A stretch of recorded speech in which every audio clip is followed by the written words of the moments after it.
Welcome to another episode of Trashy Divorces. Another episode of Trashy Divorces. This one is a special one. This one's very modern. Very modern. Double fantasy. The first time a Trashy Divorces episode has been named with an album title, not a song.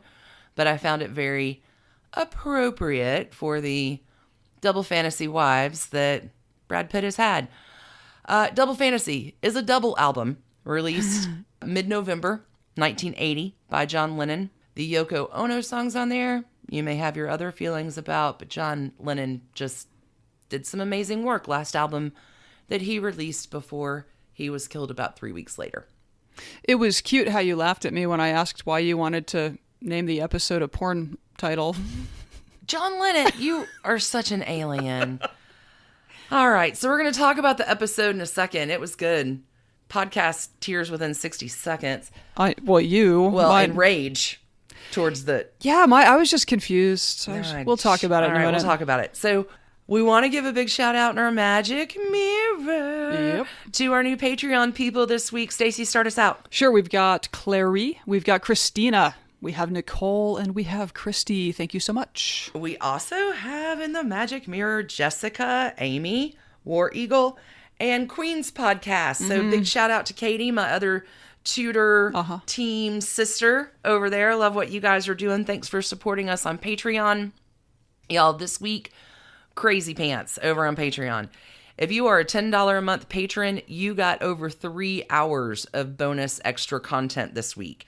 So much good stuff. What did we do? Trashy Tidbits. I covered Princess Margaret being the most royal, annoying AF, and all about the island of Mustique. And I did the 1971 Baker Street robbery in London, which then tied. That was a rabbit hole that led me down like British political scandals and wow, like the corruption at the heart of all of our political systems is painful to look at. That was a good story. Thanks. Fun with Dunn this week. I covered Dominic Dunn, his novel A Season in Purgatory. Warrior for Justice. Warrior for Justice and the murder of Martha Moxley. You learned a lot in that one. Mm-hmm. And I did my bonus divorce this month about Amy Robsart and Robert Dudley, the original staircase murder in 1560s. Warrior for Justice of 500-year-old murders. No, William Cecil. I have a lot of feelings. Anyway, I want to give a big shout out before we talk about the ep to Holy Canine Candle. Yes. Who we got the most amazing prayer candles in the world from. Did.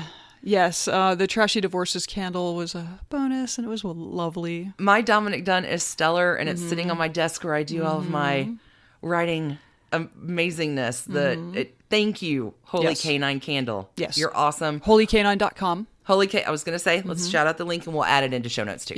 Yeah. Perfect. This week, double fantasy. Are you Team Jen or are you Team Angelina? Because it was a burning question in the 2000s. I'm so glad you asked, Stacie. I'm Team Jen. I'm Team Jen 100%, always and forever. And I don't know how I can give negative teamwork to Angelina, but I managed to mostly contain the ire and feelings that I had about her and you. So, as noted, I'm a space alien. I think that's a recurring theme here. And obviously I saw Mr. and Mrs. Smith when it came out. Great movie. Really enjoyed it. Still enjoy it to this day. I never really had any opinion about the Team Jen, Team Angelina thing. Just wasn't a thing. I've enjoyed all of their work on screen and film. And now you do, dear listener. Now I do. Yeah. It turns out if you move that rock over, there's all sorts of worms and serpents and stuff underneath. My secret plan to introduce you to our ways and customs is coming true. Yeah. So this week we covered the Trashy Divorces of Brad and Jen. And Brangelina, the split heard round the world. The second coming of Debbie Reynolds and Eddie Fisher and Elizabeth Taylor, although I don't find Angelina to be anywhere near as sympathetic of a character as Elizabeth Taylor. I'm right there with you, and I guess we'll see what she does with the rest of her life. Maybe she will redeem herself Can't even wait to read that tell-all over by the her next kids. decades, and her Avengers team saving the world. Y'all, thanks everybody for tuning in. We hope you enjoy it. Stacie, you ready to do this? Ready to go. Go, go, go.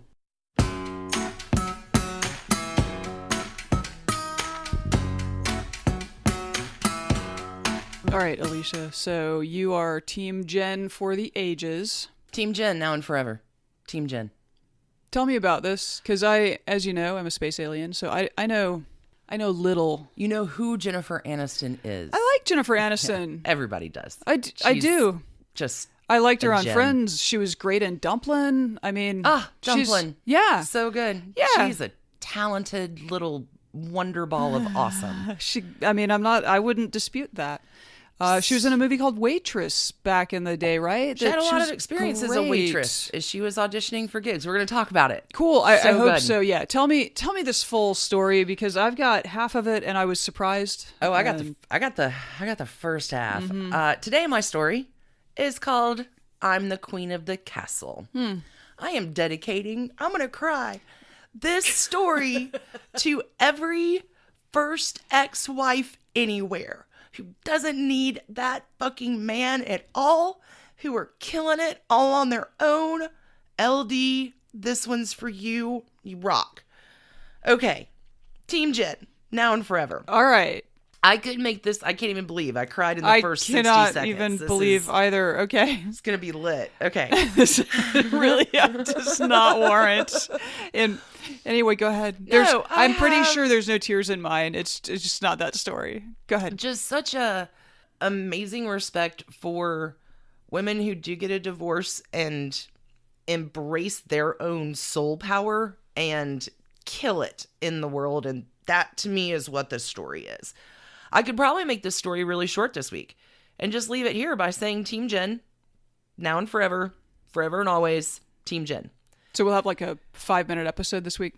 If you were tuning in today, I'm going to clean my glasses now. There are fucking tears all over them. All right. If you're tuning in today to hear anything else but Jennifer Aniston is a badass woman making it on her own terms and playing in the universe in the best of ways, this is not the story for you. If you do want to hear about Jennifer Aniston being a real-life goddess, proceed. Yeah. Don't hit the stop button. Jennifer was born in sunny California. She's a Sherman Oaks baby. Born February 11th, 1969. She's an Aquarius. To parents who are both actors, John Aniston and Nancy Dow. Her father is super Greek, and Jennifer is raised really feeling this Greek culture.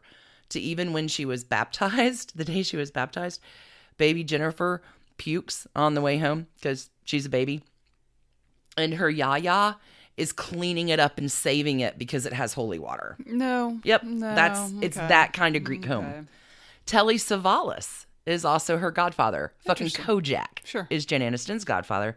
Her dad, John, has pretty much been continuously on TV since the 1960s. Okay. He is one of the longest working actors in the soap opera biz. Okay, I was going to ask, like, is he a character? Like, because I don't know the name. Okay, so he is. Largely soaps. You'd know his face, though. His face is just ubiquitous. He's been playing Victor on Days of Our Lives for about 30 years. That guy? Not dark mustache. Not Victor on Young and the Restless. Okay. Victor on Days of Our Lives. Damn it. All right. Sorry, so close. I'm going to Google on my phone. Look at you, alien girl who doesn't know shit about anything, pulling Victor out of your Y&R ass. I'm so proud of you right now. Okay, Victor on Days of Our Lives. But Victor on Days of Our Lives. Wow, yeah, okay. You know that guy. I know that guy. Okay. But not Victor on Young and the Restless. But not Victor from Young and the Restless, which we know from How I Met Your Mother. Okay. Who was Robin Scherbatsky's dad. Yes. Everything is connected. Okay. All right. When Jennifer is 5, the family actually goes to Greece and lives for a year, really kind of expanding this view that Jennifer has. Like, really, I'll travel with kids. It is a big fucking world out there. Make sure everybody sees it. So we're assuming that Jennifer Aniston is a fan of olives and feta cheese, because I am too, and I already feel more connected to her. Dude, she's going to be your best friend. Good olive oil. Done. The family, after a year, moves back to New York City, Upper West Side. And when Jen is 6, her dad gets a role on another soap opera. And dad, consistently is working on the soap opera throughout his career. And her mom, Nancy, is putting her acting dreams kind of on the back burner to take care of Jen. And sadly, after 12 years of marriage, John calls it quits, moves out of the family home and into a hot romance with his new girlfriend. And Nancy's like, yeah, I guess we're done. And Foreshadowing. yeah, Jen's 9 when this happens. So it's super traumatic for her. She says it shakes her faith in everything. Oh, how could it not? Yeah, like there's this sense of impermanence, but it also does start to build up this survival skill she has of making people laugh. She says the best thing to come out of that horrible thing was her sense of humor. Jen chooses to live with her mom after the breakup and is kind of estranged from her dad. They're not, you have a new girlfriend and you left my mom. Right. And, yeah. He moves back to California. Jen and mom stay in New York City. Well, that makes alternate weekends not a big problem for them. Okay. As a kid, she is super inspired by the Bionic Woman. Huzzah. And sings the fuck out of some Barry Manilow, which I dig because I'm a Fanilow too, and I'm not ashamed. Fanilow, all right. Jennifer is really building this dream that she wants to be an actor, and her dad is firmly against this. Oh, really? You want to make money, be a doctor, be a lawyer. Don't be an actor. Your heart will be broken over and over and over. Like, yes, it's just a painful, don't do it. Yes. So when Jen's about 14, she's on a visit out to California and she's on the set of Search for Tomorrow that her dad's starring on. And dad goes backstage to find Jen chatting up his agent backstage. Like, sure you don't want to represent me? Oh my God. She is determined to make it to Broadway. That is so precocious and cute. Yeah. All right. She's just, it would be inappropriate I got to a pinch dream the cheeks of any woman anytime ever. Sure. But, oh my God, just love her. Okay. So she's determined to make it to Broadway. She wants it bad. In 1984, when Jen is 15, she is accepted into the LaGuardia High School for Performing Arts. Fame. Leroy Johnson, Bruno Martelli forever. It's that school. She goes to school with Chaz Bono. She meets her BFF Andrea there. Like this whole crew of people that she meets is her soul group from this point on. Like she had an interview this year. She's like, I've known the same people for 35 years. Like my friends are my friends are my friends. Yeah, no, in other creative fields, I think a lot of people have to go through like master's programs to get that like core of people of professional networking stuff. But no, in New York City, theater if kids, if you're a theater kid, you go to LaGuardia and it's lifelong. It's really incredible. The list of alums from that school is mind blowing. Yeah. And you're going to pay in sweat. Okay. Jen is kind of alternative. So this is mid 80s. She's got weird asymmetrical haircuts and dark lipstick and dark eyes. Like, I get it. Kids, it was a thing then. Sure. And school really is her home away from home. And acting does teach her that she's kind of funny. One of her acting teachers is like, you're kind of funny. And she gets mad. She's like, I am not funny. I am a serious actress. And he's like, nah, you're pretty funny and you should pay attention to that. Jen graduates high school. Comedic timing is not an easy thing. It's not an easy thing. It is constantly downplayed by people who think they're supposed to be serious whatevers. And like, if you can nail comedy. No, comedy's way harder. Yeah. So she graduates high school. Gets an agent immediately, and she's going on auditions and waiting tables at this little place called Jackson Hole in New York City, which apparently has super famous burgers. Jennifer's a terrific waitress. She's going to play a lot of them in future roles. And maybe this experience helps her land her first commercial for Bob's Big Boy. I know. Really? Well, it was a comparison of two waitresses, and she was not the Bob's Big Boy waitress. She was the one you didn't want to choose, which is funny. Okay.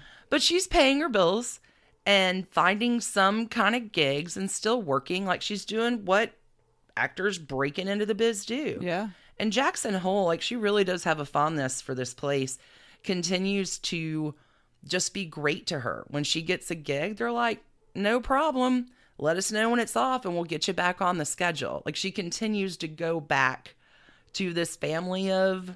Yeah. Anyway... They let her go when she needs to do something, and they always let her come back. Like, apparently she's a really good waitress. And this is something very indicative to me. Like, if you can do that job great, you can do anything. They can't teach you acting. It's there in your soul. And every waitress right now in the world right now is with me.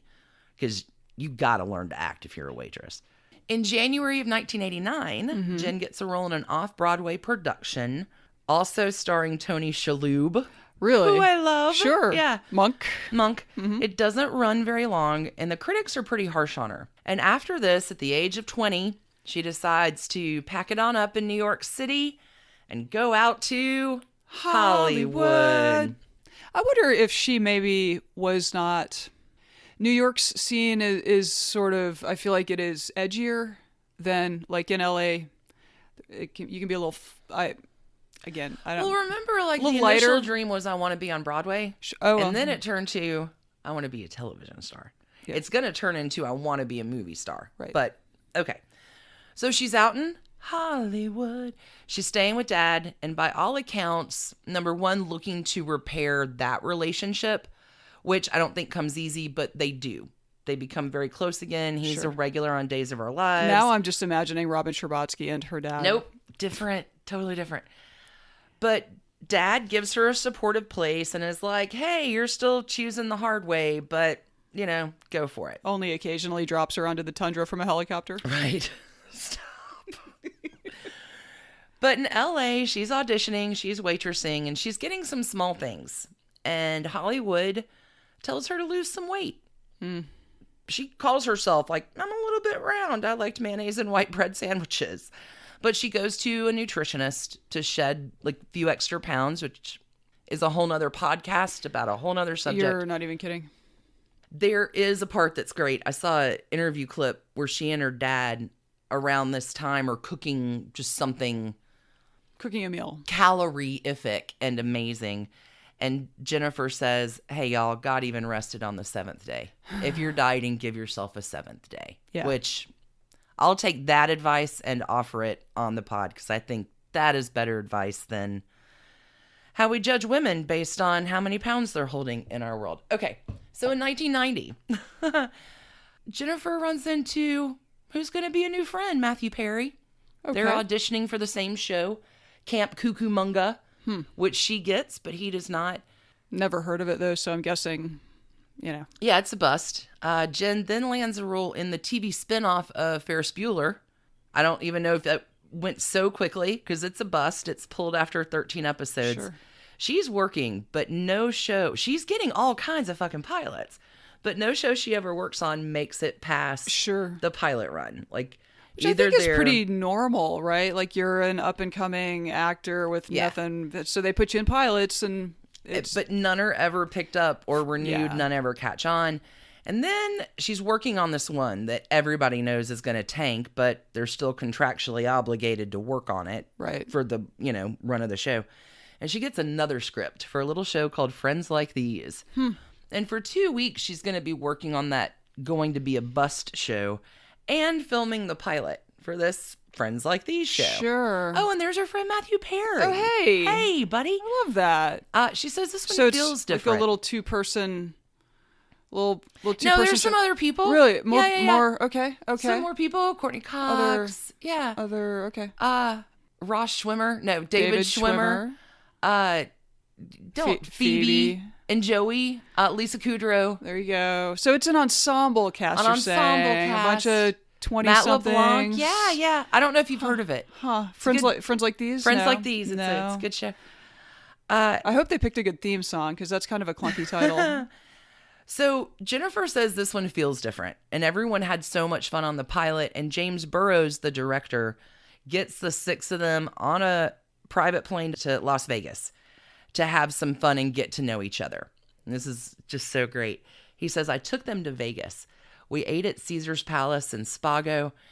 I had me and the 6 of them, and I said, I don't know why I said it, but I said, this is your last shot at anonymity. Once the show comes on air, you guys will never be able to go anywhere without being hounded. I knew this show had a chance to really take off. So I did that. And then I said, do you want to go gamble? And they all said, yeah. And I said, go ahead. And all 6 of them didn't have any money. So because they're actors, they each wrote me checks for $200, and I cashed them. God, and that was it. They came back and premiered, and they don't have a shot of anonymity anymore. So as you would know it, NBC greenlights the pilot and Friends becomes a thing. Sure. And the Friends decide early on that they are all in this together and they're going to negotiate together for salaries. When it premieres in September of 1994, they're making about $20,000 net. Terrific ratings. 15th. The show does better and better every year and really just hits this zeitgeist. Becomes part of the must-see lineup on Thursday nights on NBC. No. It created the... Chandler Bing is such an iconic humor character with just the language of... Could you be more right? This is like our cohort's whole worldview, the style of interaction was all informed by Friends. Unagi is what I think you mean. Okay, sorry. This is so much fun. Okay. So the show does better and better, becomes part of the zeitgeist, and her hair is causing a national fucking riot. Not since the days of Farrah Fawcett or Dorothy Hamill has the world been this obsessed with a haircut. Jennifer, still to this day, she's like, this is ridiculous. It is a mystery that baffles her. It's hair. And if you're paying attention to that, what am I not doing right? Right. Like, she's bugged by it. In 1995, she dates for a little while my favorite boy crush, Adam Duritz. And it doesn't work out quite with them. So Adam begins to date Courtney Cox. Sure, he moves on with Courtney Cox. Jen then dates actor Tate Donovan really seriously for about 3 years. Like, by all accounts, she is super single or in a relationship. Tate Donovan and Jennifer do exchange clotter rings, which is the traditional Irish ring representing love, loyalty, and friendship. These rings date back from Roman times. And the gesture of the clasped hands was pledging vows are typically used as engagement or wedding rings in medieval and Renaissance Europe. The things we learn. I would love a clotter ring. I think they're beautiful. Oh. Anyway, just filing away in your brain. Okay. In April of 1998, they split up. It's kind of sad. And I guess since this is the trashy divorce of Jennifer Aniston and Brad Pitt, it is. I actually have to talk about him now. I know you don't like him. As at least, it's not that I don't like him. Jen's just way too good for him. I think you're right. Okay. Continue. So I'll talk about him a little, at least as it concerns the goddess Jennifer Aniston. I know, Stacie, you're going to have some additional Brad background in your story. Yeah, because you apparently care. I heard you saying that you really don't want to spend much time on him because he's kind of a dirtbag, and so I think I may. I'm not going to go as far as dirtbag. I don't want to. Not going to diss the guy. Okay. He's just not the one for Jen. Singing Taylor Swift in my head. For my purposes here, Brad Pitt is a super famous actor and a Sagittarius, born December 18th, 1963. Okay. 2 months. A little bit older than her then. A little bit, 5 years. Okay. 6 years. 2 months after the breakup with Tate, Brad's agent and Jen's agent set them up on a dinner date, like it's Hollywood, right? And they knew each other before this. They met in 1994 because their managers were friends. And Jen says, Pitt was just a sweet guy from Missouri, Yeah. A normal guy. Brad at this time is dating Gwyneth Paltrow, which they break up in 97. So years later, we've seen this agent set up game before. They have a great dinner, like the dinner to end all dinners, where sure, we've had that dinner. Yes. And from this dinner on, the two cannot stay away from each other. And neither can the press and Hollywood machine. They're everywhere. Yep. And they're dating, and will he propose, and when he propose, and, well, they're babies. And, y'all, let's just let people live their lives. We here at Trashy Divorces just want to talk about it 20 years later. So let's talk about a Sag dude and an Aquarius lady. Okay. Aquarius acts in a way Sag thinks. It is quite an asset in their sex life. Their attraction is strong. Their sexual relationship will be fun. They both like to experiment and learn new things. Their communication will usually give them both so much satisfaction. Sexual connection can be satisfying. They will have trouble creating intimacy. Sag partner will bring just enough warmth, but the mutable quality of Sag will make it easy to turn their focus to something else, while an Aquarius partner will hold on to the same things. Still, They'll both understand the necessity of change and incorporate it in their sex life. Emotional bond and the intimacy between them could get weak and strong on and off. This is not a perfect mix, and I'm not sure how many times you've actually heard the word sex in that, but I think it's pretty fair these two are great in bed. And that's great. By September of 1999, Brad and Jen make their first public appearance together. By November 99, they have announced their engagement at a Sting concert in New York City. Okay. Which is good enough. Like, they got engaged at a Sting concert and then announced it? I'm not sure where they got or engaged. Or they took to the stage at a Sting concert. And she had her big fat engagement ring. And there was no Twitter. There was no Insta. True. You went to a big venue and said, hey, we did this. Hey, Sting, can we get on stage for a minute and tell the world a thing? And I'm sure Sting and Trudy were totally delighted to support that. Sure, guys. After 3 years of dating, our couple ties the knot July 19th, 2000. In a super private ceremony on a Malibu bluff. People are bussed in, metal detectors, confidentiality agreements, including about 200 guests, 50,000 flowers, 4 bands, a gospel choir, and fireworks. And in the pre-drone era, so they didn't have to worry. I guess helicopters were. Helicopters were around, and they had a tent set up over their venue. Very smart. Okay. By all accounts, it was a wonderful day and the beginning of a wonderful marriage. Our newlyweds like to hang around their house a lot. Probably smoke a little, have some good convos, have some good sex. It's all good. One of these days, Jen is sunbathing topless in her own backyard and is photographed, and these pics are published. Kind of remember that, yeah. She sues the media outlet and does win in court a few years later. Like, give the people some privacy. And Jen is just dreamy over her new hubby. When asked about marriage, she says it's just better. You got your bud with you forever. In another interview, like, what do you love about him? And she says, his eyes, his soul, his heart. What's funny to me is she never mentions his brain, but whatever. Also in the year 2000, he is chosen People's Sexiest Man Alive. And he's dreamy over her and she's dreamy over him and all things are great. She's working, he's working. By season 5 of Friends, each member of the cast is making $100,000 an episode. And by 2001, Jennifer on the show, Rachel gets pregnant and has a baby, Emma. Here's a little fun fact for you. The name Emma, when Friends premiered in 1994, was ranked the 74th most popular girl's name. Going back a little further, in the year that Jennifer Aniston is born, 1969, Emma is ranked the 426th most popular girl's name. Okay, so it's been getting more popular, but it's still down in the pack. Correct. It moves from the 400s over the course of 30 years to 74, so that's cool. After Rachel has her fictional child character, Emma, this name shoots into the top 3 slots and stays that way clean up through the next decade and a half. Just amazing. Yeah, again, I believe like this show was seminal for our cohort, which is now moving out of the baby making phase. Gen X forever. All right. By the end of the series, the cast is making $1 million per ep, and Jen is doing some other acting gigs too. So now she's a TV star and a movie star, and she's got some bankable films. Like, she's America's Sweetheart, top tier, perfect marriage, perfect husband, blah, blah. Starts to break out in some movie roles. She's The One, Picture Perfect, Office Space, Rockstar, The Good Girl. All of these were amazing. She's very talented. She's super smart about what she takes. She wins an Emmy in 2002. She makes the 2003 Forbes Power List in June.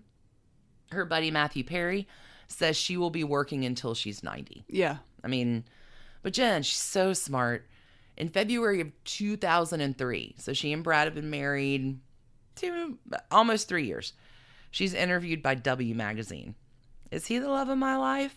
I think you're always sort of wondering, are you the love of my life? I mean, I don't know. I've never seen someone who says, he's the love of my life. He's certainly a big love in my life. I know that we'll be something special in all this chaos and this nutty, brilliant, wonderful, hard business we have. It's nice to have somebody who's anchored and knows really all of you, which is good. Like, she still is very grounded what is the love of your life? Like, I've seen her in subsequent interviews talking about people have multiple soulmates. And that's going to bode well for you at the end of the story, Jenny. All right. And she's not going to pass up the chance to work with Jim Carrey. She doesn't. Stars in Bruce Almighty. Makes $100 million in its first week. Wow. Like, she's everywhere. Yeah. And Brad's everywhere. Yep. And they form a production company, Plan B Entertainment, to do some collaborative projects together, and life's great. Can I interrupt with my supposition about the name Plan B Entertainment? Sure. So Brad Pitt dated Gwyneth Paltrow, who had an unfortunate encounter with Harvey Weinstein. Incredibly unfortunate. Well, I think the public story is that he made advances, and obviously there are rumors that it was worse Way than more, that. yeah. Apparently, Harvey ran Miramax, which is where most of the interesting movies in that time were being, like, it was just a funnel for really interesting films. And I think they made Plan B, like, obviously he and Gwyneth broke up, but I think in the back of his mind, he was always looking for a Plan B to keep him out of the Miramax universe, but still make interesting movies. So that's my supposition. That's only based on nothing. Okay. Just my theory. He didn't stay out of that loop. I have some strong feelings I know, about this. This may be a trashy tidbits. Yeah. Anyway, so in January 2004, last episode of Friends gets taped, and it's time to make some changes. February 2004, Aniston does an interview with The Guardian and discusses her thoughts on having kids with Brad Pitt. Mm-hmm. Yeah, it's time. It's time. I think you can work with a baby. I think you can work pregnant. I think you can do all of it. I'm truly looking forward to slowing down. She also discussed her and Pitt's plan to spend more time together in the future. She said after he finished filming Mr. and Mrs. Smith, she planned on traveling with him to his filming of Ocean's 12. Aw, I love both of those movies. Yeah. But hey, they have stuff to do, so let's make some more movies. And she does Rumor Has It. And when that wraps, Jen takes part in a film called Derailed with Clive Owen over in London, leaving Brad at home to finish Mr. and Mrs. Smith with his co-star Angelina Jolie. And this is May of 2004, and the countdown to the end of our fairy tale begins. Yep. In January 2005, Brad and Jen have announced their separation. This is the fucking classiest statement ever. It is. We would like to announce that after 7 years together, we have decided to formally separate. For those who follow these sorts of things, we would like to explain that our separation is not the result of any of the speculation reported by the tabloid media. This decision is the result of much thoughtful consideration. We happily remain committed and caring friends with great love and admiration for one another. By the fall of that year, Jennifer says, we exited this relationship as beautifully as we entered it. She is. Yeah. Grace on fire. Yeah. Love her. But, I mean, he's been lying to her the whole time. So, anyway. So in October of 2005, the divorce was finalized with the cause being cited on the divorce papers of irreconcilable differences, which I think spelled another way spells Angelina. After 4 years of marriage. Well, it's just, that's the no fault grounds. It just means nobody has to prove that the other person did, it's the no fault grounds. Think I heard you say Angelina. Sure. So after 4 years of marriage, their continuing settlement takes about 4 months. So February 2006, the couple has agreed on a divorce settlement. They divide their properties and assets. Aniston gets sole ownership of their $29 million Beverly Hills mansion, which, if I'm not mistaken, I saw something. It's back on the market for $49 million. Saw that too. Yeah. Aniston maintains a minor stakeholder in the Plan B Entertainment, which they started. Pitt will take over the business, believed at that time in 2006 to be worth about $50 million. It's worth a lot more now. A lot more now. So things progress for everyone. I'm going to let you talk about Brad's progression. I'm just going to leave that over on your side of the table. Jennifer does remarry again, Justin Theroux, in 2015. Love him. Jennifer's mom sadly passes away in May of 2016, and old Brad reaches out to offer some sympathy, which is a very kind thing. I'm sorry to hear about your mom's. It is. And he also apologizes for the way it all ended. They haven't really been in contact from what I can gather, and at this point, they kind of break that wall. Right. I'm sorry for treating you like last week's garbage. And he said some shitty shit over the years. He said some shitty shit. And Jen, by all accounts, says, hey, thanks for the apology. We're cool. And they become kind of text buddies. This is a rumor anyway, as they're reconnecting. Slightly, in small ways, but at least they're friendly again. In February of 2018, Jennifer and Justin announced that they are splitting. Yeah. And again, the classiest of ways. Mm-hmm. This decision was mutual and lovingly made. At the end of last year, we are two best friends who have decided to part ways as a couple, but look forward to continuing our cherished friendship. Above all, we are determined to maintain the deep respect and love that we have for one another. Yeah, and so, again, though, back to New York being kind of an edgy scene and LA being kind of a light and kind of fakey scene. Justin Theroux loves New York City, and he didn't fit in. They weren't. She loves her mansion in Bel Air or whatever it is. And I mean, I think she loves New York too, but yeah, they just, at the end of the day, living lives on two different coasts. Yeah, living together wasn't going to work out for them. And so. Okay, well, there's also another source that has told Us Weekly that Justin found all the love notes that Brad had written to Jennifer that she had saved, which, I mean, Aquarius peeps are sentimental about mementos, so I can see that. I have a trunk with a bunch of shit in it that I haven't looked at in 25 years, but if you came across it, you may have some questions. Might. Anyway, December 18, in an interview with Elle, Jennifer Aniston speaks about both of her marriages. I don't feel a void. I really don't. My marriages, they've been very successful in my personal opinion. And when they came to an end, it was a choice that was made because we chose to be happy. And sometimes happiness didn't exist within that arrangement anymore. Like, she's so solid and so grounded. That is a very rational way to... So good. And I don't even... It's not that it's unsentimental, you know? Like, it is sentimental. Has true, deep, fond feelings, but it just wasn't working. We both like the hell out of her. Let's just own that. Multiple soulmates. So in February of this year, happy birthday, Jen. Jen celebrated her 50th birthday at this super lit party. Ellen's there, Gwyneth Paltrow's there. Like, everybody is partying, having a marvelous time, and who the fuck shows up? Brad Pitt. Which, by all accounts, he's not gate crashing. He was invited. I was gonna say, like, he was super invited. He's not gonna crash her super party. Invited. Thanks for coming. Like, sure. She calls him the next day and says, "Hey, thanks for coming." It's all very friendly, low key, chill. Okay, so sources claim, because this starts. They're both single. Oh, sure. Tongue's a wagon. Mm-hmm. Well, plus, I think there's a lot of the public that feels like he really screwed up leaving her and can really see them getting back together. Not all of the public. Sure. Sources claim Pitt and Aniston are not about to reconcile. They're just friends. They're two people who shared a life together and have a mutual respect. Another source says they are never getting back together. It's never going to happen. They broke up. They did it because they had serious issues. They're not stupid. They remember why it didn't work. Cool. Okay. So if you're not Jennifer Aniston, you don't need to listen to this next part because this is a special message from me to you. Okay. Oh, you're just write to Jennifer Aniston? Yeah, write to Jennifer Aniston. Who I'm sure is a big... Totally listening. I'm sure she has plenty of time to listen to our podcast in her not at all busy life. This is a message of encouragement to Jennifer Aniston. If you're not her, skip ahead. You don't need to hear it. Special message from me to you, friend. You broke up for a reason. And hey, things might have changed. He's apologized, and that's cool. And I can imagine he is still really good in bed. And he's single, and you're single, and y'all can go ahead and have some hot sex. Get it, girl.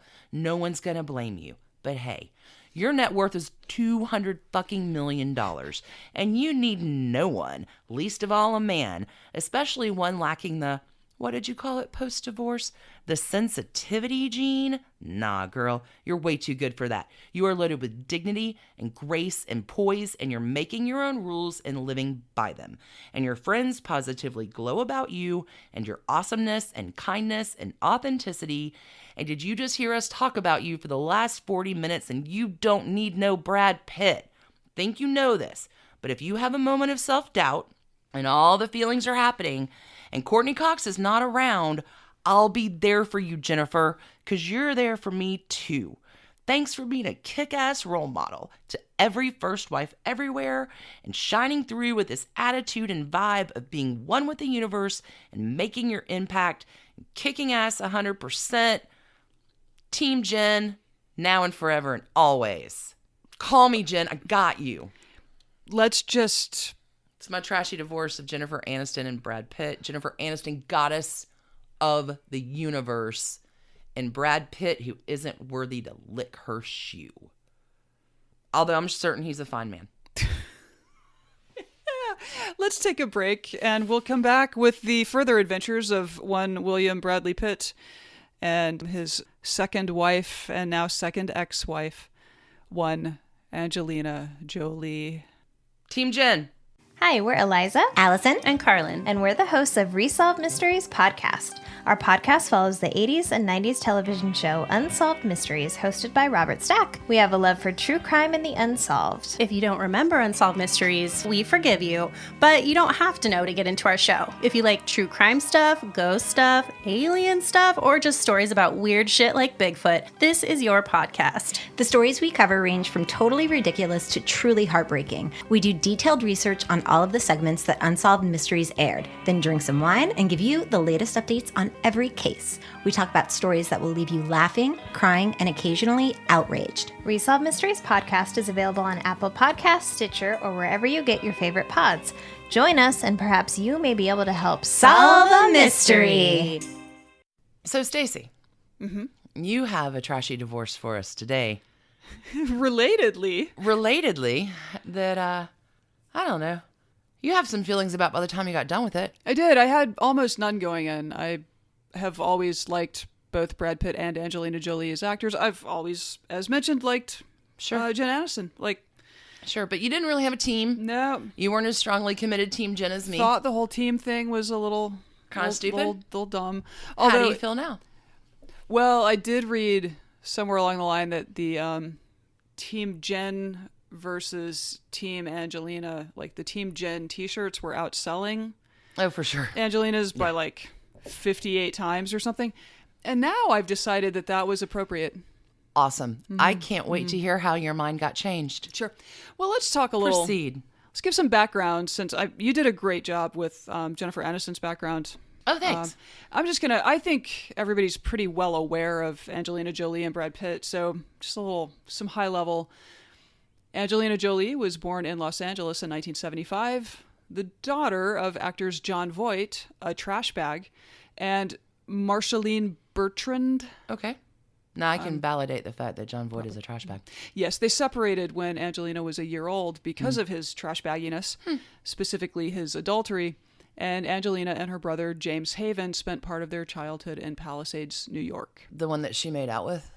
So they say they did not make out at the 2000 Oscars, but rather it was an unfortunate camera click. You know what? We all saw that. Okay. Seems like Angelina never fit in as an adolescent in LA. She attended Beverly Hills High School briefly. Okay. She left because she was not one of the rich kids, and the rich kids were kind of mean to her. So she ultimately graduated from Moreno High School, an alternative school, at the age of 16. Oh, wow. By then, she was pretty goth. She briefly took at-home embalming courses and planned to become a funeral director. Oh my God, she's a murderino. And to our good friend Carol, this is what your lastborn might want to look into as 12th grade dawns. I love all of this, okay? It gets not great, but that whole thing, that was my peer group in high school. So there we are. Okay. Angelina had a lot of mental health struggles as a young adult and has talked about drug use, especially heroin, self-harm, depression, suicidal ideation, and she had a nervous breakdown at 24 that sent her to UCLA Medical Center's psych ward for 72 hours. Oh, wow. The Wikipedia page does not say that was involuntary, but that 72-hour It's just number, very specific time frame. Yeah, so not sure. Anyway. This sounds like, by all accounts, a pretty traumatic sort of childhood. Yeah, agreed. Yeah, Dad, they were estranged for 6.5 years. She and her brother both were estranged from him for quite a while. They both went to court and had Voight removed as their last names. They both adopted their middle names as their last names. Oh, wow. Okay. She was Angelina Jolie Voight. He was James Haven Voight. He's now James Haven. She is now Angelina Jolie. Oh, wow. Okay, I didn't know that. Because That's fascinating. Hated Hate their fucking father. father. Yeah. Okay. Okay, so here are just like a few highlights of her early career just to get caught up. Early films include 1996's Foxfire, 1998's Gia, and the movie Playing by Heart, which is a way underappreciated film that I strongly recommend. It's got Jon Stewart and Gillian Anderson, and like it's Sean Connery's in it. Like it is a really good film. See, I'd forgotten all about Gia. That was a really good movie. She did great in that. Yeah, that's and Foxfire too. Like Talented actress. Talented actress. The Bone Collector, Girl Interrupted, and in 2001, Tomb Raider. Yeah. Which I think that's when she became an action star, like a sexy action star. Before she met Brad Pitt, she was married to Johnny Lee Miller, an English actor, for 3 or 4 years in the late 90s. Then, famously, Billy Bob Thornton. Oh, yeah. A couple of years. Ended in 2003. Was it his blood around her neck? Viola blood necklace and all that. Pretty sure that was him. All coming back to me now. I did not deep dive into her relationship with Billy Bob, but the Viola blood, they had the others. That's what I remember. The 90s were a strange time, friends. They really were. If you were not there, we really, once again, we cannot tell you how weird. All right. The 90s look like romper room compared to today. The 90s were a great place to... Weird, but great. Sure. Okay. You're not wrong. All right. William Bradley Pitt. Oh, Brad. Was born in Shawnee, Oklahoma in 1963. I assume to a cattle ranching dynasty. No, that's not true. And his family... Pitt cattle farm. His family... The Dust Bowl chased them out. No, his family moved to Springfield, Missouri, when he was young. He was, I don't know, like elementary school age, I think. Graduates high school there, headed to the University of Missouri, where he majored in stage coaching. No, he studied journalism and advertising. But, you know, as graduation approached, he was just like, I want to be an actor. So he dropped out of college 2 weeks before graduation and moved to LA. What? Yep. You don't even finish? 2 weeks. 2 weeks, dude. It must have been his way of being like, I'm not going to fall back on this degree. Right? I mean, like, I get it, but all 2 or weeks, nothing. dude. Oh, yeah.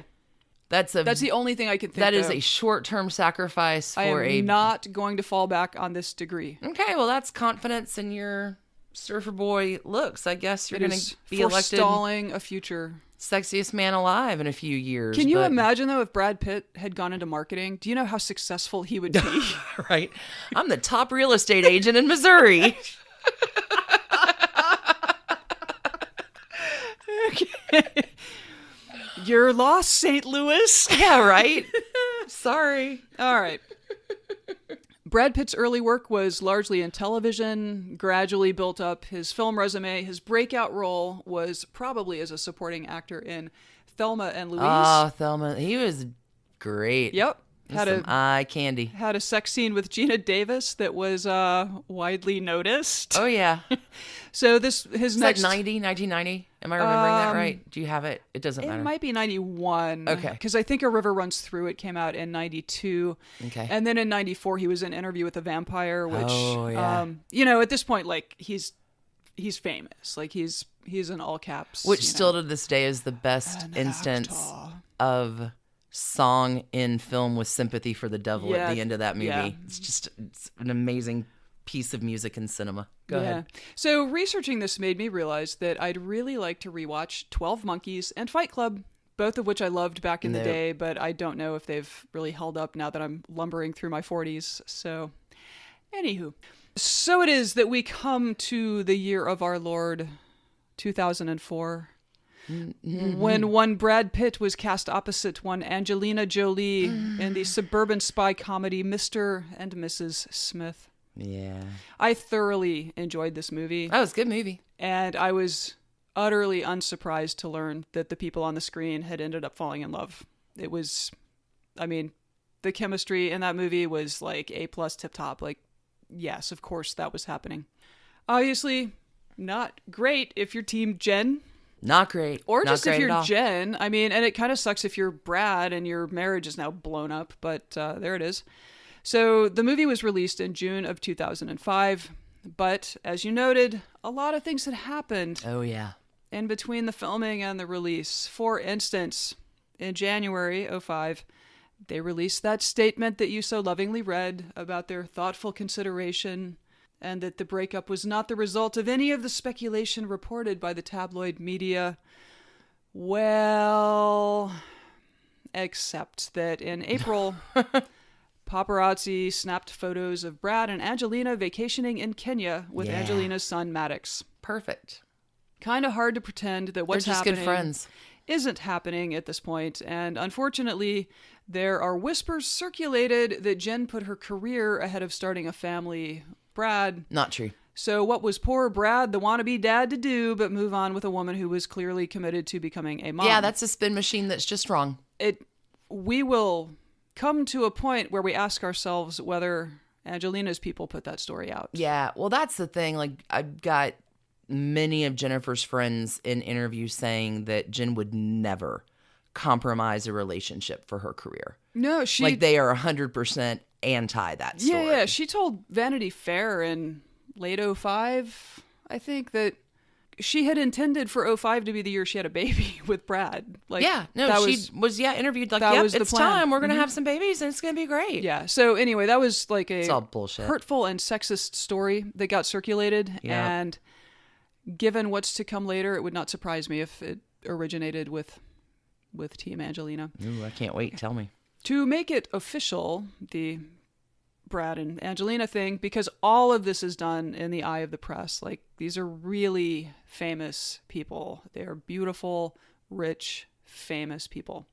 In June of 2005, Brad, Angelina, and weirdly this like gaggle of young like white children, like 5 years old, posed for this weird 1960s chic photo spread for W Magazine.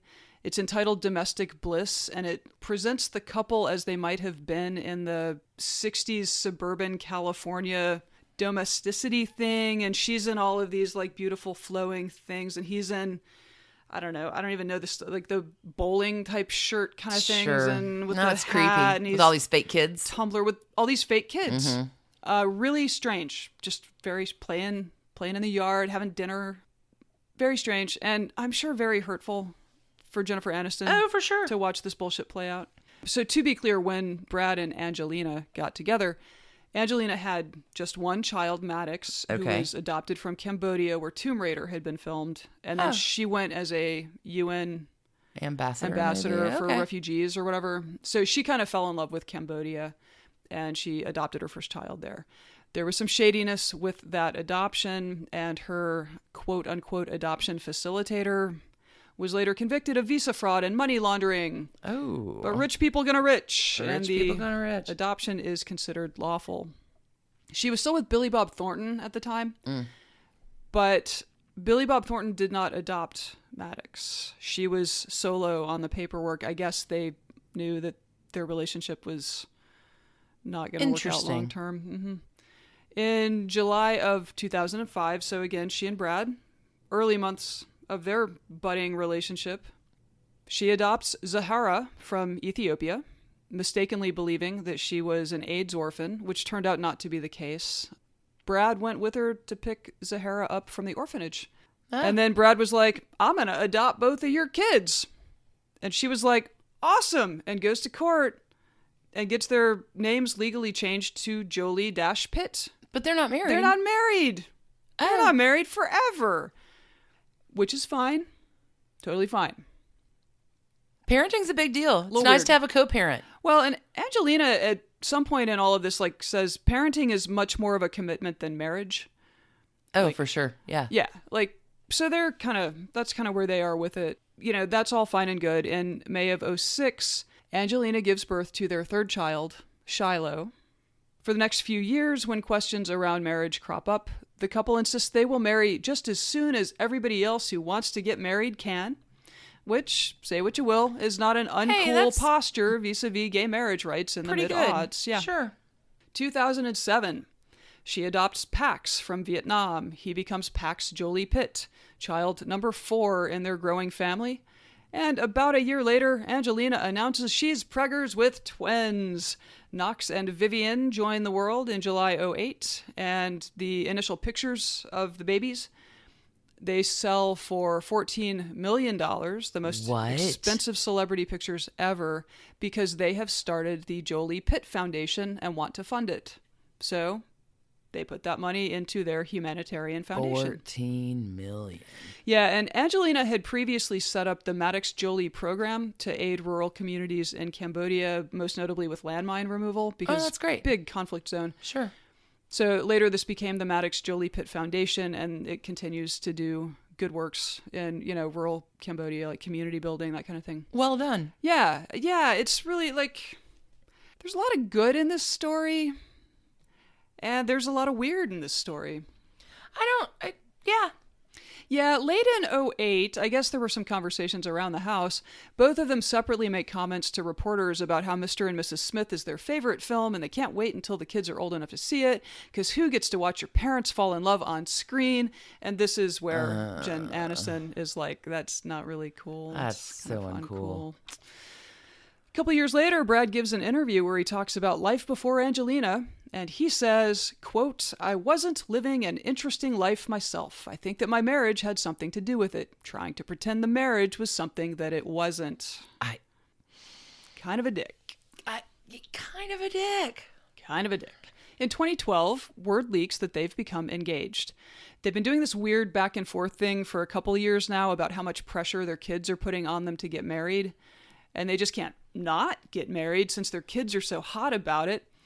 Before they do, though, and this is actually another, like, in the plus column for Angelina Jolie, May 2013, she shares with the world that she has had a preventative double mastectomy after her mother battled breast cancer and died very young at 56. Angelina got tested for the BRCA, the BRCA genes. She is positive for BRCA1. Her doctors ran the numbers, and like her risk of developing breast cancer, ovarian cancer, and uterine cancer were like extremely astronomical, and breast cancer was top. So she started there, but she ended up having many preventative surgeries to cut her cancer risk so that she could raise her kids. Anyway, she documented all of this in a New York Times op-ed called My Medical Choice. There's some very good opinion pieces. Yeah, and I read it at the time, and I reread it for this, and gotta say, like, in this era of increasing regulation around women's bodies, I really felt a few things more this time as I read it. So obviously, 100% understand and support her decision, which I think is a perfectly reasonable step given her circumstances. And I applaud her willingness to openly address what must have been a really agonizing personal decision. And just, it must have brought up grief and all this stuff. But also, rich people gonna rich. Yeah, and that's not everybody that has that exactly. ability. And again, this is not on her at all, but it made me really frustrated, again, with our healthcare system, with insurance companies that will almost certainly not allow, like, just a woman of ordinary means to make the choice that she made. And be able to make that choice. Right. I'm at a high... Yeah, that just... our anger should be appropriately placed on our healthcare system in the U.S. Yeah, but we will link her op-ed in show notes because it is a heck of a piece, well worth a read. And come tell us your feelings about it in our Facebook discussion group. Brad calls the operations and her decision to talk about them absolutely heroic. All right, here's what's dumb. Okay. Because there's a dumb part coming. There's always a dumb part coming. All right, so they presumably started This seeing podcast each other. is not called Smart Marriages. So, all right, they marry in August 2014 after 10 years together, filming in 2004. Yeah. 10 plus a few months. Mm-hmm. So, secret wedding at their private chateau/winery in France. The kids helped her decorate her Versace dress, blah, blah, blah. And 2 years later, on September 20, 2016, a day that will live in infamy forever, according to tabloids, Angelina files for divorce. What 2 years was the point of a 12-year relationship? Come on. Why would she do that? You probably remember this. There were rumors that Brad had an affair with his co-star in the movie Allied, Marion Cotillard. Okay. Okay. Seems those weren't true and may have originated with Angelina's Jesus Christ. You know what? Let's let Angie's amazing publicity machine tell us why she filed for divorce, according to TMZ. Yes, let's. Quote, sources, well, this is TMZ. Quote, sources connected with the couple tell us Angelina's decision to file has to do with the way Brad was parenting the children. She was extremely upset with his methods. Our sources say Angelina became fed up with Brad's consumption of weed and possibly alcohol, and mixed with what she believes is an anger problem. She felt it became dangerous for the children. Which is like... What? Hardcore. That's no Jennifer Aniston statement. No. So The Cut explains the dynamic happening here. Okay. Quote, Brad was buried from the start. By filing for divorce on a Monday, Angie left him with few avenues to make his case to the public. The major tabloids, People, Us Weekly, OK, all go to press Monday night. The New York Post reports that none of the tabloids have Brangelina stories for this week. They won't be able to exploit the explosive and popular news story until September 28, when next week's issues start to hit the newsstands. Oh my God. So she's like crippling him and then hitting him basically with a bunch of child abuse allegations. Well, and saying you're a stoner alcoholic who beats kids. Right. Like, that's... Yeah. So according to Angie, Brad had hit Maddox in the face in a drunken rage aboard their private plane as they flew from Europe to Los Angeles like that Sunday before filing on Monday. I can't validate this to be true. The public rollout of this really indicates there was a lot more planning going on here. But she made a report to LA Child Services before she filed. Like, basically, she went to LA Child Services, then she went to divorce court. Wow. On Monday. That's the story. Brad adamantly denied getting physical with Angie or any of their kids ever, and admitted only to yelling at Maddox during an argument he was having with Angie on the plane. People close to him said Angie wanted to take a job with the United Nations that would require her to leave LA, so she was going all out to get full custody. So as far as I can tell, I mean, she's had this ambassador with the UN High Commissioner for Refugees gig since like 2001. And as far as I can tell, that's the only UN job she has ever had. Like, she's still active. Like, when they do their annual New York confab, whatever, she speaks. She usually speaks on women's issues and, like, women's empowerment and all that stuff. But anyway, so that didn't happen. I don't know. So, let me ask you, do you think Brad saw this coming? Or is Brad like, went to divorce today? Seems like he totally had his legs cut out from under him. It seems like he had no inkling that this was coming. Her next step was to have sources close to her leak that Brad absolutely, positively, and again, she's gone to the police, basically, family services, saying that he punched their kid in the face. Right? Oh my God. So yeah, her next step is to tell the tabloids, like, oh my gosh, like, Brad Pitt should not be prosecuted for child abuse. And if I find out that the authorities are building a case for that, I'm going to go so silent that they will hear everything. Like, she is going to stick up for her family no matter what. And this is like a week later. I mean, she is playing this tabloid thing, and he is like, what the fuck is happening in my life right now? So it seems like she definitely has plan A to Z, and he is... Yeah. What the fuck is happening? And he's got Allied is coming out, global release, big budget movie. Wow. And suddenly, like, oh, Brad Pitt's a child abuser. Who's going to go see that? Right? Like, all the same because, right. And here's the kicker.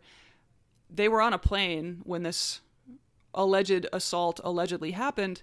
It could have been in European airspace, could have been in international airspace, could have been in U.S. airspace, but no state has jurisdiction. So the FBI gets involved to figure out, oh my God, is it? And so everybody spends hours being interviewed. Bring in the G-men. Mm-hmm. Great. So again, Brad's got this movie coming out in early November 2016. Jolie's lawyers, not Brad Pitt's lawyers, Jolie's well-prepared lawyers, announced that a custody agreement has been reached and that she would retain custody of all 6 kids, with Brad being allowed therapeutic visits, which is a bullshit way of saying supervised visits with his 6 children. Basically, seconds later, like the next day, LA announces that it did not have enough evidence to sustain any child abuse allegations against Brad Pitt. Oh, wasn't that convenient? The day after that, the FBI says the same thing. It is literally... It's too well planned. It's Cromwellian. So basically, in a roughly 2-month period during which Brad had this global release of his big budget movie, Angie masterfully landed blow after blow via law enforcement, via tabloids, through her unnamed sources, while all he could do was basically cave and give her everything that she wanted, because... Unbelievable. What the fuck else? Wow. So once the dust settled, it seemed like most people and tabloid outlets and all that stuff had kind of settled on the view that she had just been meticulous in the rollout of this divorce, just like any other high-profile Hollywood media blitz, and that it was as cutthroat as could be, right? Just shocking. So in May of 2017, Brad resurfaces for a spread and interview in GQ Style, in which he looked much thinner and discussed giving up drinking and trying to be more in touch with his emotions so he can be a better dad to his kids. Oh, good for him. Not to be outdone, No. Angie fronted the September issue of Vanity Fair that year, but the interview was decidedly lacking. She explained that the children had been very brave, but when the reporter asked, well, when were they, how were they brave? She was like, just brave. They've been brave. What prompted the divorce? And Angie's like, things got bad. Things got difficult. Oh, you don't have a story because there is no... Yeah, it's weird. So here's the good news. Good. I'm glad there's some good news. Well, I mean, I think a lot of parents in a divorce go through, we've heard this from people we've talked to, in one case it was a wife who tried to file a child abuse claim against a husband as part of the divorce. And sure. You got shady lawyers and they're like, this is the way we need to win, so we're going to do this. And I'm sure it happens in the reverse too. It's crap. Yeah. I mean, it's obviously not always crap, but in this case, the FBI investigated, right? I think we can call it crap. Okay. The good news for people who are in similar situations, which I think are quite common, is that over time, judges have given Brad more time with the kids and essentially threatened to pull physical custody from Angelina if she didn't take affirmative steps to improve their relationship with their father. Oh, because she's bad-talking him. Possibly. It sounds like. Yeah. Well, and I think she's been very controlling. She would not give Brad, the older kids have well, actually all the kids now I think are 10 and up, so they've probably all got cell phones. Sure. She wouldn't give Brad their phone numbers.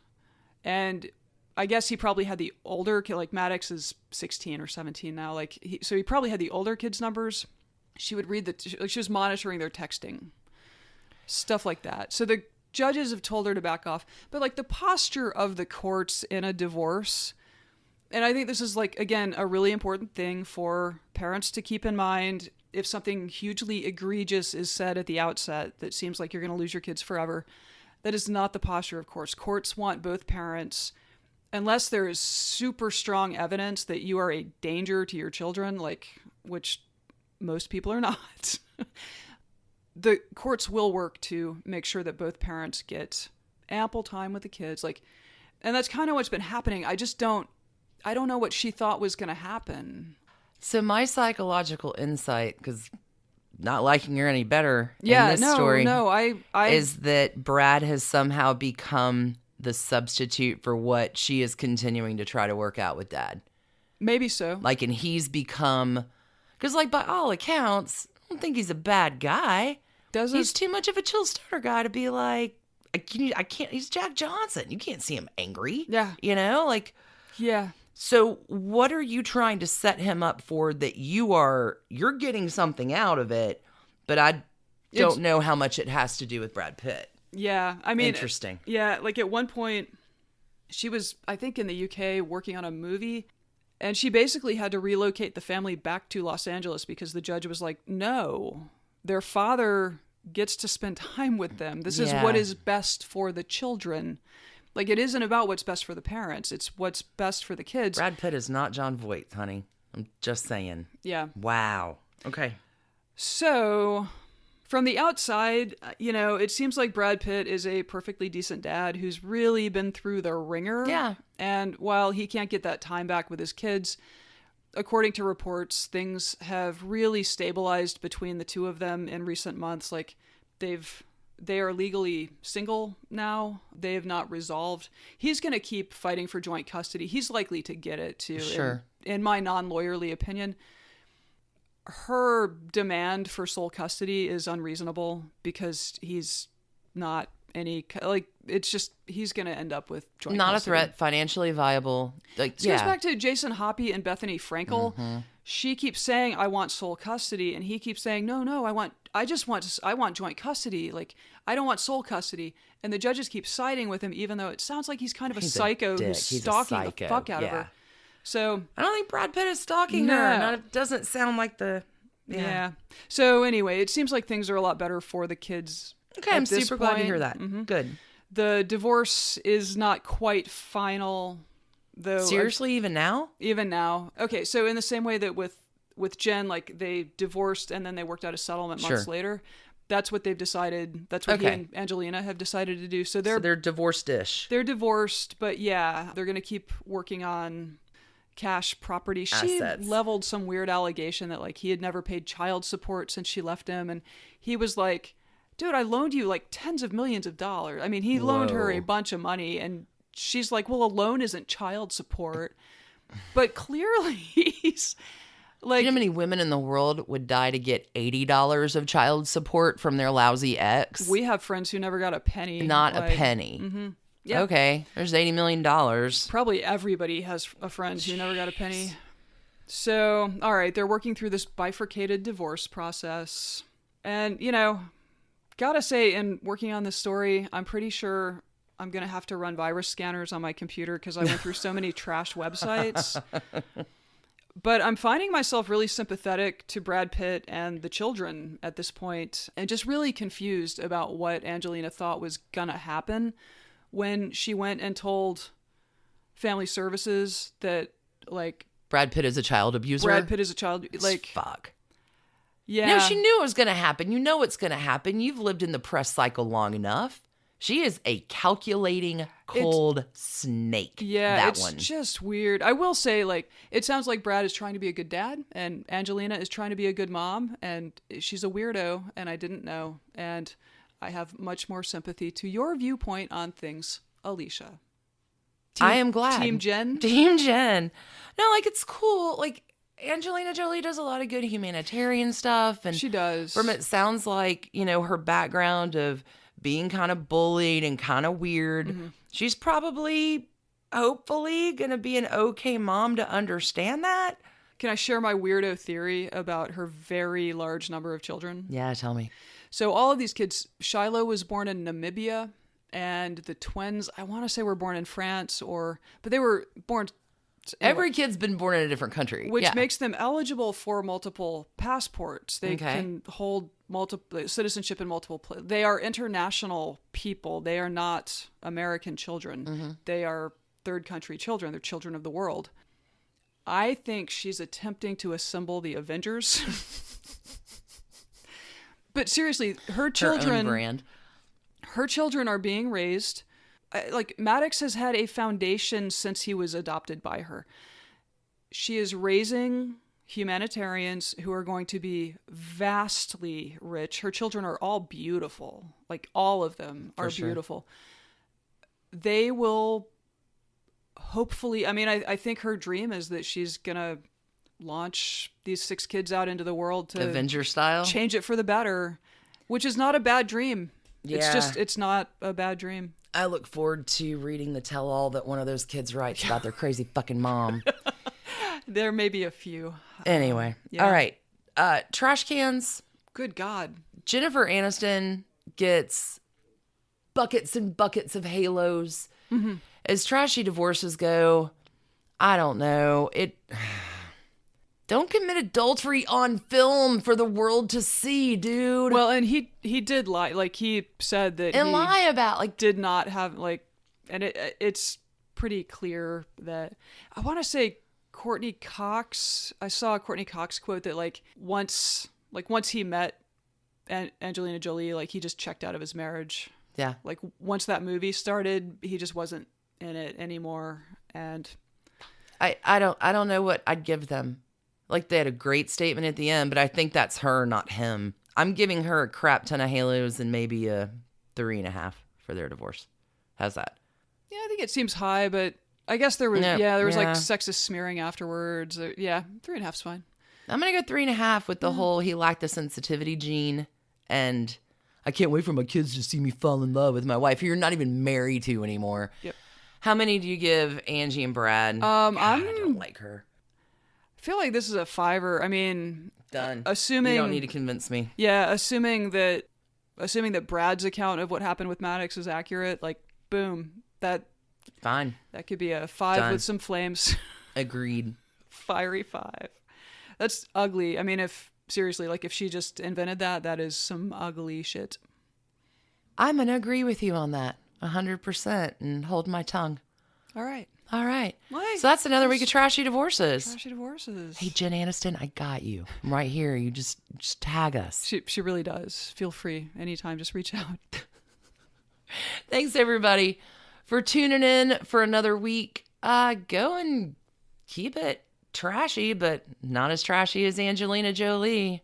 Because I don't know if anybody's that trashy. God, I hate to say it because I really have. Never. You started with zero opinion. Yeah, I've never. No, I mean, swayed. Just generally good actress who does a lot of humanitarian stuff and adopts kids. Like, I mean, what's not to love? But boy, that's a weird story. All right, hey, yeah, don't be trashy like that. Be trashy in your own fun way. God. Trashy tidbits on Patreon this week is going to be amazing. All right. See everybody next week. Yeah. Y'all have a good one. All right. Keep kicking ass. Bye. Bye. Thanks, everybody, for listening. Trashy Divorces is written and produced by us, Stacie and Alicia for Hemlock Creatives. You can contact us at trashydivorces@gmail.com. Our art is by Sydney V. Smith. You can find her at sydneyvsmith@carbonmade.com. Our music is used with the permission of Ratsy, who you can find on Ratsy's store on Instagram. Want to check out our sources, soundtracks, and other notable episode info? Visit trashydivorces.com on the web.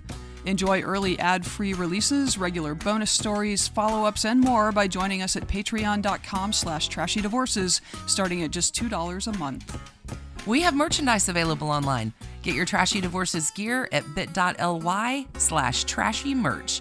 And thanks to What a Maneuver for doing such a great job with all of our cool threads. We appreciate all of your ratings and reviews, and if you leave us a 5-star review on iTunes, send us a picture of it and we'll ship you some Trashy Divorces stickers and such anywhere in the world. Don't feel left out because you're in Australia, South Korea, the United Arab Emirates, South Africa, Sweden, or any of the other 58 countries and counting where people are listening.